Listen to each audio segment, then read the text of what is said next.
ଯେତେବେଳେ ଚାହିଁବେ ସେ ନାରୀ ତୁମକୁ ଦବ।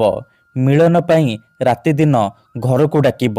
କେବଳ ନିଜ ପକେଟରେ ଏହାକୁ ରଖନ୍ତୁ। ସେ ନାରୀ ମାତ୍ର 5 ମିନିଟରେ ତୁମ ପାଖକୁ ଆସିବ। ଯାହା ଚାହିଁବେ ତାହା କରିବ। ଯଦି ଆପଣ ସୁନ୍ଦରୀରୁ ସୁନ୍ଦରୀ ଝିଅକୁ ପଟେଇବାକୁ ଚାହୁଁଛନ୍ତି, ପଡ଼ିଶା ଘର ସୁନ୍ଦରୀ ଭାଉଜକୁ ପଟେଇବାକୁ ଚାହୁଁଛନ୍ତି, ତାଠାରୁ ନିଜର ମନ ମୁତାବକ କାମ ହାସଲ କରିବାକୁ ଚାହୁଁଛନ୍ତି, ତେବେ ଆଜିର ଏହି ଭିଡ଼ିଓଟି ଆପଣଙ୍କର ଇଚ୍ଛାକୁ ପୂରଣ କରିବ। କେବଳ ଆପଣଙ୍କୁ ନିଜ ପକେଟରେ ଏହାକୁ ରଖିବାର ଅଛି।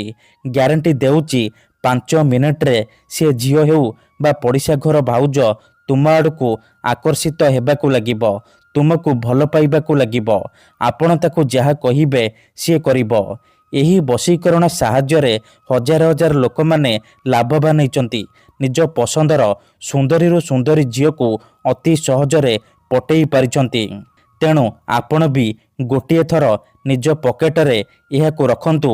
ଗ୍ୟାରେଣ୍ଟି ଦେଉଛି ଯେଉଁ ଝିଅ ପଟୁନଥିଲା ସେ ଝିଅ ନିଜେ ଆସି ଆପଣଙ୍କ ସହିତ କଥା ହେବ, ଆପଣଙ୍କୁ ଭଲ ପାଉଛି ବୋଲି କହିବ।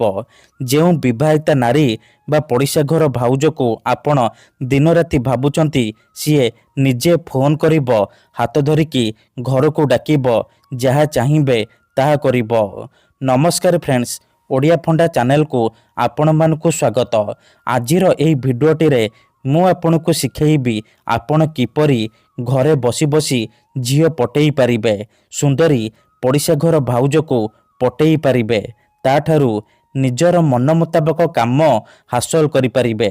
ଏହି ବଶୀକରଣ ଦୁନିଆର ସବୁଠାରୁ ଶକ୍ତିଶାଳୀ ବଶୀକରଣ।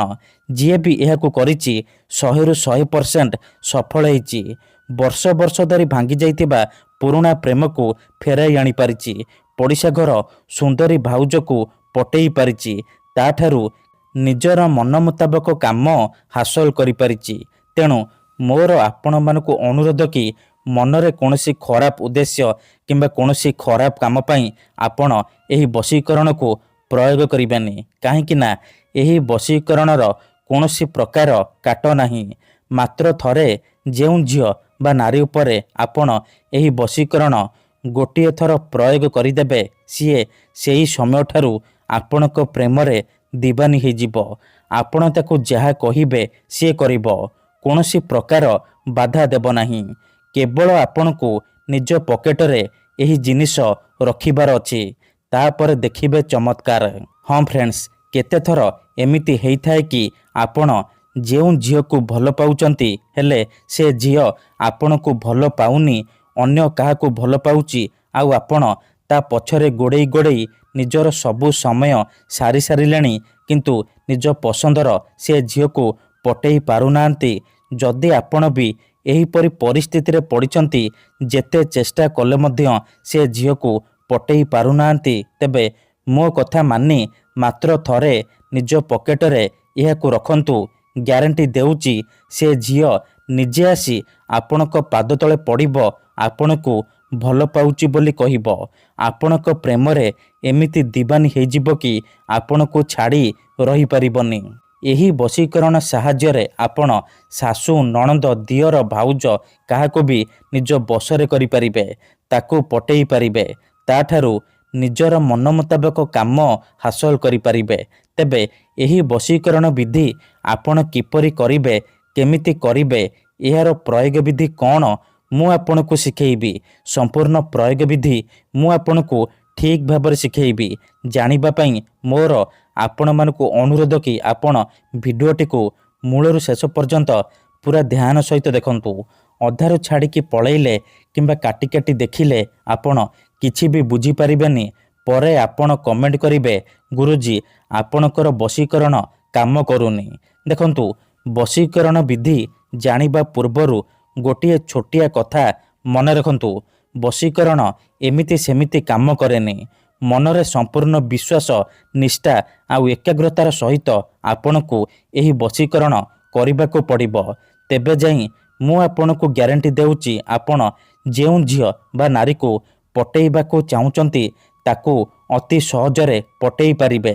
ତାକୁ ନିଜ ପ୍ରେମରେ ଦିବାନୀ କରି ତାଠାରୁ ନିଜର ମନ ଚାହୁଁଥିବା କାମ ହାସଲ କରିପାରିବେ। ତେବେ ମନେ ରଖନ୍ତୁ, ଏହି ବଶୀକରଣ ବିଧିକୁ ଆପଣ କେଉଁ ବି ବାରରେ କରିପାରିବେ, କିନ୍ତୁ ଯେବେ ବି କରିବେ ରାତି ସମୟରେ କରିବେ। ଏହି ବଶୀକରଣ କରିବା ପାଇଁ ଆପଣଙ୍କୁ କିଛି ସାମଗ୍ରୀ ଦରକାର, ଯେମିତିକି ଖଣ୍ଡେ କଳା କପଡ଼ା, 5ଟି କଳା ଗୋଲମରିଚ, ଖଣ୍ଡେ କାଗଜ ଆଉ କଲମ। ଏତିକି ଜିନିଷ ଆଣିସାରିବା ପରେ କ'ଣ କରିବେ, କୌଣସି ଏକ ଜାଗାରେ ଆସନ ପକାଇକି ଚୁପଚାପ ବସି ପଡ଼ିବେ, ଯେଉଁଠାରେ ଆପଣଙ୍କୁ କେହି ଦେଖିବେନି କିମ୍ବା ଡାକିବେନି। ତାପରେ କ'ଣ କରିବେ, ଯେଉଁ କଳା କପଡ଼ା ଆଣିଛନ୍ତି ସେ କଳା କପଡ଼ାକୁ ନିଜର ସାମ୍ନାରେ ରଖିବେ। ତାପରେ ଯେଉଁ 5ଟି କଳା ଗୋଲମରିଚ ଆଣିଛନ୍ତି ସେ 5ଟି କଳା ଗୋଲମରିଚକୁ ଡାହାଣ ହାତରେ ମୁଠେଇକି ଧରିବେ, ଆଉ ଆଖି ବନ୍ଦ କରିକି ସେଇ ଝିଅ ବା ନାରୀକୁ ମନେ ମନେ ଭାବିବେ। ତାର ମୁହଁକୁ ନିଜ ମନରେ ଭାବିବେ। ତାପରେ 5 ଥର ସେ ଝିଅ ବା ନାରୀର ନାମ କହିବେ। ତାପରେ ମୁଠା ଖୋଲିବେ ଆଉ ସେ ମରିଚରେ ଗୋଟିଏ ଥର ଫୁଙ୍କିଦେବେ। ଏତିକି କରିସାରିବା ପରେ ଆପଣ କ'ଣ କରିବେ, ସେ 5ଟି ମରିଚକୁ କଳା କପଡ଼ା ଉପରେ ରଖିଦେବେ। ତାପରେ ଯେଉଁ କାଗଜ ଆଣିଛନ୍ତି ସେ କାଗଜରେ କଳା କଲମର ସାହାଯ୍ୟରେ ଗୋଟିଏ ମନ୍ତ୍ର ଲେଖିବେ। ମନ୍ତ୍ରଟି ଶୁଣନ୍ତୁ। ଓମ୍ କାମିଚ୍ଛାମୟୀ ଆମୁକଂ ସର୍ବମୋହି କରତି କରତି।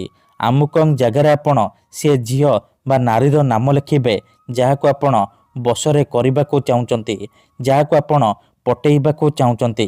ମନ୍ତ୍ର ଲେଖିସାରିବା ପରେ ସେ କାଗଜକୁ କଳା କପଡ଼ା ଉପରେ ରଖିଦେବେ। ଏତିକି କରିସାରିବା ପରେ ସେ କଳା କପଡ଼ାକୁ 3ଟି ଗଣ୍ଠି ପକେଇକି ବାନ୍ଧିଦେବେ। ସିଏ ଗୋଟିଏ ପୁଟୁଳି ହେଇଯିବ। ସେ ପୁଟୁଳିକୁ ଆପଣ 3 ଘଣ୍ଟା ପାଇଁ ନିଜ ପାଖରେ ରଖିବେ, ନିଜ ପକେଟରେ ରଖିବେ। 3 ଘଣ୍ଟା ପରେ ଆପଣ କ'ଣ କରିବେ, ସେ ପୁଟୁଳିକୁ ନେଇକି କୌଣସି ଏକ ବରଗଛ କିମ୍ବା ଓସ୍ତ ଗଛ ମୂଳରେ ରଖିଦେଇ ଚୁପଚାପ ଘରକୁ ଫେରିଆସିବେ। ଗ୍ୟାରେଣ୍ଟି ଦେଉଛି, ଏତିକି କରିକି ଦେଖନ୍ତୁ, ଯେଉଁ ଝିଅ ବା ନାରୀ ପାଇଁ ଏହି ବଶୀକରଣ କରିଥିବେ ସିଏ ଆପଣଙ୍କ ପ୍ରେମରେ ଦିବାନୀ ହେଇଯିବ। ଯାହା ଚାହିଁବେ ତାହା କରିବ। ଧନ୍ୟବାଦ।